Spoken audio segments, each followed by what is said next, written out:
বিসমিল্লাহির রহমানির রহিম। আসসালামু আলাইকুম। আশা করি যে যেখানে আছেন আল্লাহ তাআলার অশেষ রহমতে অনেক অনেক ভালো আছেন। আজকে আপনাদের সাথে শেয়ার করব ঘরে খুব সহজে কম খরচে মজরেলা চিজ তৈরি করার সহজ পদ্ধতি। আশা করি রেসিপি ভালো লাগবে। প্রথমে আমাদের লাগছে দুধ। এইখানে আপনি চাইলে আধা লিটার দুধ দিয়েও তৈরি করতে পারেন, 1 লিটার দুধ দিয়েও তৈরি করতে পারেন, অথবা বেশি পরিমাণে তৈরি করে এটাকে সংরক্ষণ করে রেখে দিতে পারেন।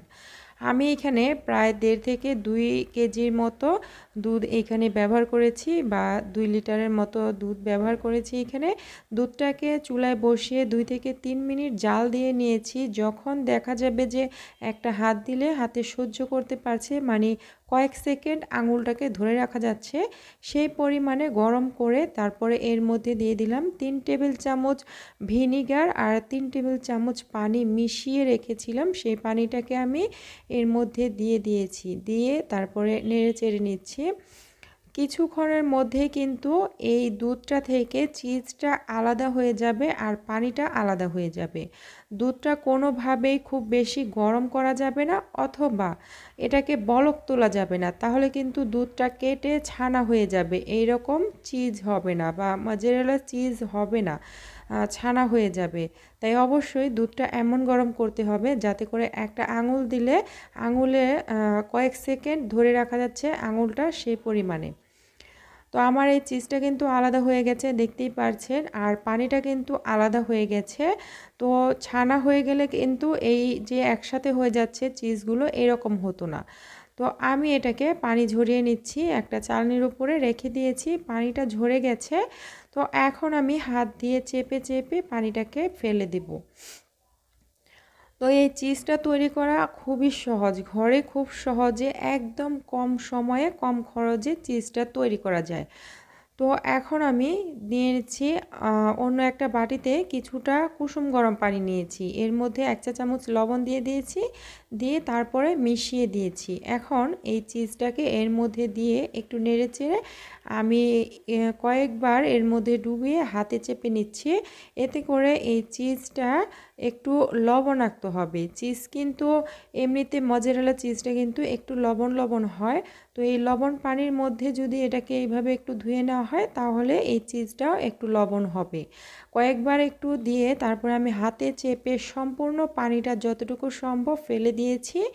এখন একটা পলিথিন ব্যাগ এই যে এরকম নিয়েছি, এর মধ্যে আমি এই চিজটাকে ঢুকিয়ে দিচ্ছি। তো এটার মধ্যে নিয়ে ভালোভাবে মুড়িয়ে তারপর এটাকে নর্মাল ফ্রিজে রেখে দিতে পারেন 2 থেকে 3 ঘন্টা, এতে করেও সেট হয়ে যাবে, অথবা ডিপ ফ্রিজে রেখে দিতে পারেন। তো আমি এটাকে বেশ কয়েকদিন ডিপ ফ্রিজে রেখেছিলাম, এরপর বের করে নিয়েছি। আমি এটা ডিপ ফ্রিজে সংরক্ষণ করে রাখি 3-4 মাস অথবা 6 মাস, কিন্তু এটা রেখে ব্যবহার করা যাবে অনায়াসে। তো আমি যখনই দুধটা একটু বেশি থাকে তখনই তৈরি করে এভাবে রেখে দিই, এরপর বিভিন্ন খাবারে এটা ব্যবহার করি। তো আমি এটা ফ্রিজ থেকে বের করে নিয়েছি, আর এটা কিন্তু এখনও বরফ আছে, আমি জাস্ট কিছুক্ষণ আগে বের করেছি। এটা কিন্তু এখনও শক্ত আছে, বরফ হয়ে আছে।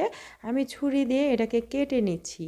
তো কেটে নেওয়ার পর এরকম হয়েছে, দেখতেই পাচ্ছেন। তো এইভাবে কেটে কিন্তু আপনারা ব্যবহার করতে পারেন, অথবা গ্রেটারের সাহায্যে গ্রেট করে এটা ব্যবহার করতে পারেন। আমি কিছুটা গ্রেট করে নিয়েছি। এখন এটা আমি জাস্ট আপনাদের দেখানোর জন্য পাউরুটির মধ্যে এটাকে আমি পিৎজার মতো করে তারপরে নিচ্ছি। এখানে প্রথমে পাউরুটি দিয়ে দিলাম, 2টো স্লাইস দিয়েছি, আর চুলার আঁচটা একদম কমিয়ে রেখেছি। এখন এর মধ্যে টমেটো সস দিয়ে দিয়েছি, দেওয়ার পর এখানে আমি মজেরেলা চিজ দিয়ে দিব। তো আপনারা কিন্তু অনায়াসেই এই চিজটা দিয়ে পিৎজা অথবা বিভিন্ন খাবার তৈরি করতে পারেন, খুব সহজে ঘরে নিজে হাতে তৈরি করে ফেলতে পারেন এই মজেরেলা চিজগুলো, আর খেতেও কিন্তু অসম্ভব মজার। বাসায় যদি ট্রাই করেন তাহলে বুঝতে পারবেন। তো আমি এখানে কিছুটা চিজ দিয়ে দিয়েছি, দেওয়ার পর এখন ঢেকে দিচ্ছি।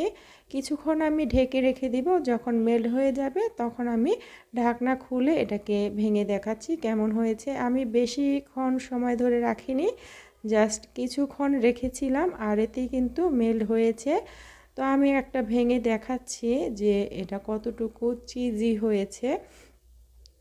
তো আশা করি রেসিপি ভালো লেগেছে। আজকের মতো বিদায় নিয়ে নিচ্ছি। সবাই ভালো থাকবেন, সুস্থ থাকবেন। আল্লাহ হাফিজ।